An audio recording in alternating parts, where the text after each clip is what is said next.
देश के विकास की बात करता है, राज्य के विकास की बात करता है, शिक्षा के विकास की बात करता है ना? तो जहां पे हर जो विकास की बात करने वाले लोग को परिवारवाद से हट करके उनको मौका मिलना चाहिए और देना भी चाहिए सभी लोगों को कि किसी भी स्थिति में उसको मजबूती से आप आए ताकि आप जब पद पे आ जाएंगे तो चीजें और पॉजिटिव हो जाएगी। क्या अभी आप शिक्षा की बात करते हैं? क्या आपके जब पार्टी की जब सरकार आएगी, जन स्वराज की जब सरकार आएगी, शिक्षा सुधर जाएगा बिहार में क्या? बिल्कुल सुधर जाएगा। हमारी शिक्षा मजबूत कर दिया, ऐलान कर दिया कि भाई कंप्लीट मैं वहां पे इमामगंज में चुनाव लड़ूंगा। आप देख लीजिए सभी पार्टियों की खटिया खड़ी हो गई है, सभी अकबकाहट में एकदम बौखलाए हुए हैं। किसको क्या बोलना, क्या बोल रहे हैं, क्या करना, क्या कर, ये डर आज से बन गई, याद रखिएगा। जन सुराज ही वहां से जीतेगा, मैं आप एक झटके में। तो शिक्षा ही एक मजबूत व्यवस्था है जिसके दम पे आप आगे बढ़ेंगे। हमारा प्रशांत जी के विचारधारा है, शिक्षा मजबूत होगा, रोजगार मजबूत होंगी, व्यवस्थाएं मजबूत होगा, घर परिवार मजबूत होगा। एक गरीब गुरबे दलित का बेटा अगर शिक्षित हो जाए। अभी मैं बिहार के गया जिला सिरघाटी विधानसभा में मौजूद है और हमारे पास अभी रामोधार सिंह जो बैठे हुए हैं। ये सिरघाटी विधानसभा से चाइलेंज ठोकने वाली है। वो पार्टी है जन स्वराज की पार्टी, प्रशांत किशोर जी का पार्टी।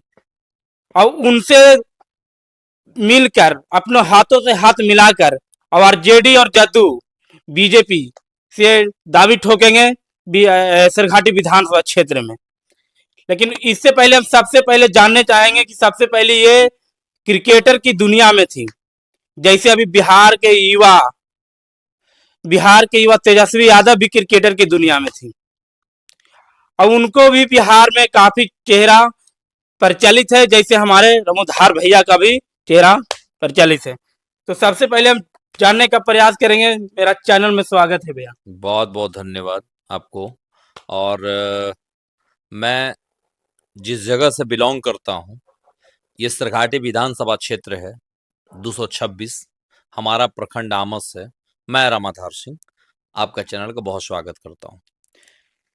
भैया 2025 में आप कौन सा पार्टी से चुनाव लड़ने वाले हैं? और देखिए अभी पार्टी तय नहीं है, मान के चलिए कि मैं अभी एक सच्चा साथी हूँ जनसुराज का। अगर पार्टी भरोसा करती है तो मैं विचार करूंगा।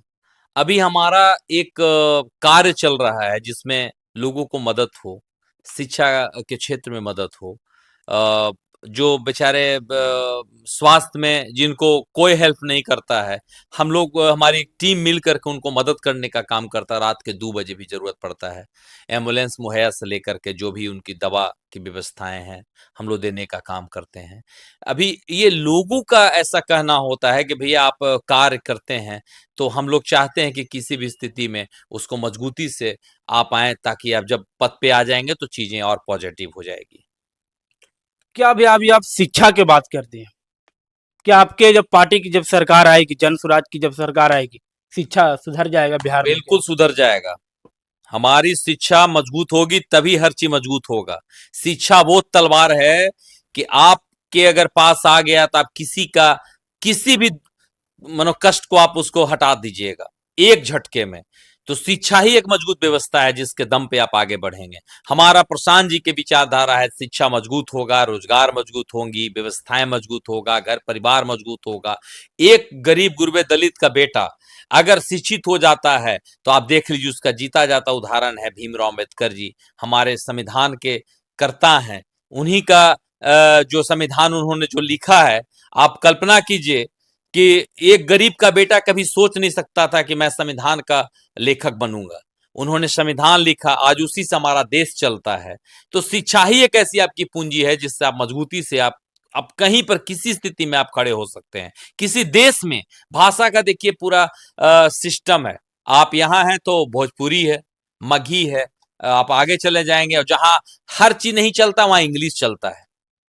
तो इंग्लिश आप पढ़े लिखे नहीं रहोगे, आप कहीं बाहर जाओगे, एक तो आपके राज्यों में रोजगार नहीं है, रोजगार के सिलसिले में आप बाहर भी जाओगे तो देखते हैं ना, लोग बोलता है कि हमारा बेटा सऊदी में है, कोई अमेरिका में है, कोई जर्मनी में है, कोई फ्रांस में है, तो वो शिक्षा के दम पे वहां है। शिक्षा इतनी बड़ी पूंजी है और हमारा राज्य इतना मजबूत है कि सबसे ज्यादा आईएएस आईपीएस हमारा राज्य देता है। तो शिक्षा की व्यवस्था मजबूत होगी तभी हर चीज मजबूत होगा। सर प्रशांत किशोर बोल रहे थे कि जितना जो बिहार में पार्टियां हैं सारे पार्टी परिवारवाद है, आप इस पर क्या कहना? बिल्कुल सही बोल रहे थे, क्या गलत बोल रहे हैं? आप देख लीजिए, रामविलास जी के बेटे चिराग पासवान, लालू जी के बेटे तेजस्वी जी, आपके इधर और अदर स्टेट में मुलायम जी के बेटे है ना, अखिलेश जी, यहाँ पे जीताराम मांझी के बेटे संतोष मांझी जी। तो परिवार से कहां हट रहा है? बिल्कुल नहीं हट रहा है।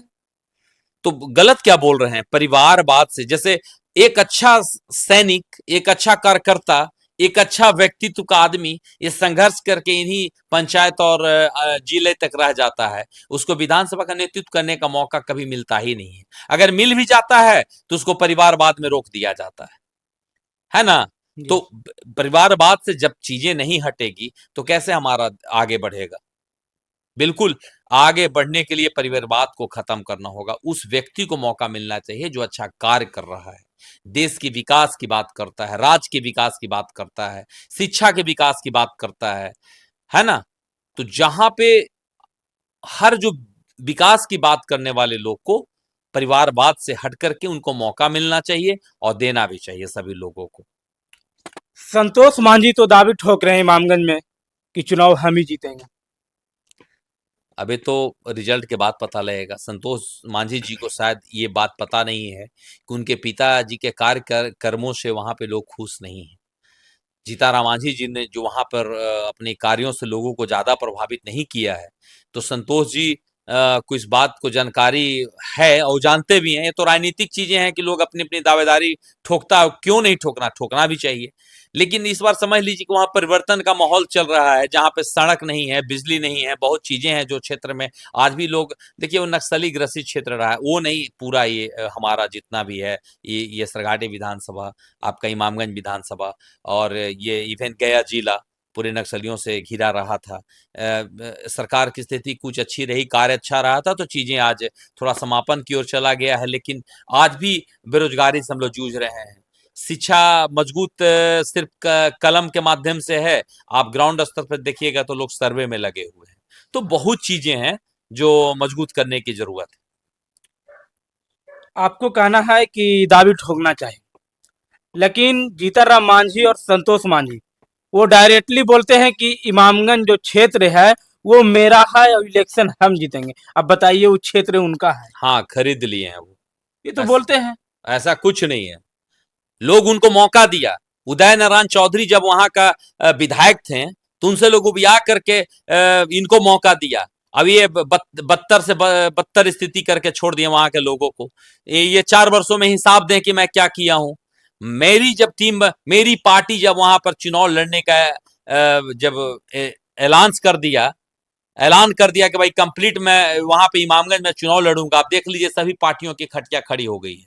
सभी अकबकाहट में एकदम बौखलाए हुए हैं, किसको क्या बोलना, क्या बोल रहे हैं, क्या करना, क्या कर, ये डर आज से बन गई, याद रखिएगा।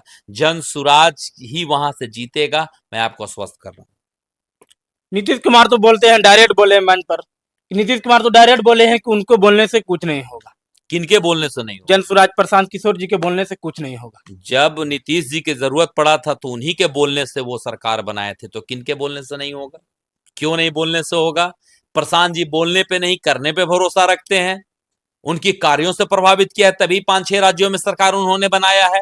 बोल के तो सरकार बनती नहीं है। तो नीतीश कुमार बोले हैं ना, बोलने से नहीं बनती है ना, कार्यों से बनती है। आपको कारमा करना पड़ेगा, कार्यों से आप प्रभावित कीजिए। आप क्या अलग करेंगे वो बताना होता है, बोलने से नहीं चीजें होती हैं।